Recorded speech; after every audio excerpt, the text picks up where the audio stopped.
আসসালামু আলাইকুম দর্শক। আজকে আমি যে আপনাদের সামনে একটা কলমের রড নিয়ে আসি। কোন কোন ভুলের কারণে আপনার ছাদের ফাউন্ডেশনের কাজ নষ্ট হয়ে যায়। আমি মোহাম্মদ ফিরোজ আহমদ আপনাদের সামনে আসি, খুব গুরুত্বপূর্ণ ভিডিও নিয়ে আসলাম। আসলে দেখেন দর্শক, আমি বসে গেলাম। এই যে অনেকে আছে জেনে গুলা মারি রাখি দিয়ে তার স্বপ্নের ফাউন্ডেশনের কাজে, এই গুলা মারি রাখলে হবে না। কেন হবে না সে বিষয়ে আলোচনা করব। অনেকে আছে ডালাই দিয়ে রাখি দিয়ে, এভাবে ডালাই দিয়ে রাখলে হবে না। এই কাজটা কিভাবে সংরক্ষিত রাখা যায়, সুরক্ষিত রাখা যায় দর্শক, সে বিষয়ে আজকে আমি আলোচনা করবো। আমি মোহাম্মদ ফিরোজ আহমদ। তো দর্শক মনোযোগ দিয়ে ভিডিওটা দেখবেন। ওই যে আমরা গুলা মারি যাচ্ছি, ওই গুলাটা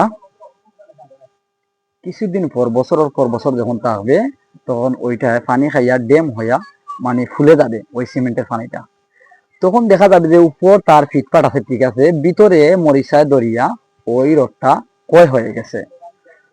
তখন দেখা যাবে যে ফাউন্ডেশনের কাজে ধরবে যখন কোন কন্ট্রাক্টর বা মিস্ত্রি, তখন দেখা যাবে যে এইভাবে তার রড নষ্ট হয়ে গেছে, তার ফাউন্ডেশনের কাজ নষ্ট হয়ে গেছে।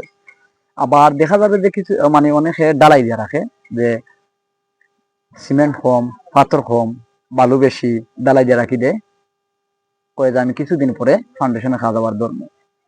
তো এরকমও রাখা যাবে না।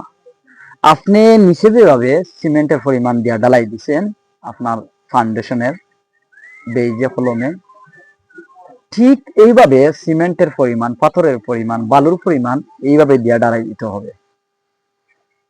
তাহলে দেখা যাবে যে 10 বছর না 20 বছর পরে ওইটা ভাঙ্গে যদি আবার ফাউন্ডেশন স্টার্ট করেন, তাহলে ওই কলমের রড ক্ষয় হবে না, মরিচা ধরবে না দর্শক। আর যদি এইভাবে সিমেন্ট কম, পাথর কম ডালাই দিয়ে রাখি দিবেন অবহেলিত করিয়া, তাহলে আপনার স্বপ্নের বাড়ি ফাউন্ডেশনের কাজ নষ্ট হবে। কেমনে নষ্ট হবে? ওই সিমেন্ট কম দেওয়ার কারণে ওই ডালাইতে বাতাস ঢুকবে, পানি খাওয়ার পর ডুবডুবা হয়ে যাবে, মোটা হয়ে যাবে কলম। তখন ভিতরে কিছুদিন পর ভাঙ্গার পর দেখা যায়, আমরা অনেক সময় ভাঙছি, দেখা যায় যে তার সম্পূর্ণ ফাউন্ডেশনের রড ক্ষয় হয়ে গেছে, মরিচায় ধরে গেছে। তখন আপনার স্বপ্নের বাড়ি নষ্ট হয়ে যাবে। এ ধরনের ভুল কাজ থেকে আপনারা বাঁচতে হইলে অবশ্যই বেশি বেশি পরিমাণে সাইড কনস্ট্রাকশন পেজটা ফলো দিবা। আর এইভাবে নিচে যেভাবে সিমেন্টের পরিমাণ, পাথরের পরিমাণ, বালুর পরিমাণ দিয়া যেভাবে ডালাই করছেন, ঠিক এইভাবে উপরের কলমে আপনি ডালাই দিয়ে রাখবা। তাহলে আপনার স্বপ্নের বাড়ির ফাউন্ডেশনের কলম নষ্ট হবে না, কিচ্ছু নষ্ট হবে না, ভালো থাকবে। যদি আমাদের ফর্মুলাগুলো ভালো লাগে অবশ্যই আপনারা ফলো দিয়ে পাশে থাকবো। সবাই ভালো থাকবো, সুস্থ থাকবো, আল্লাহ হাফেজ।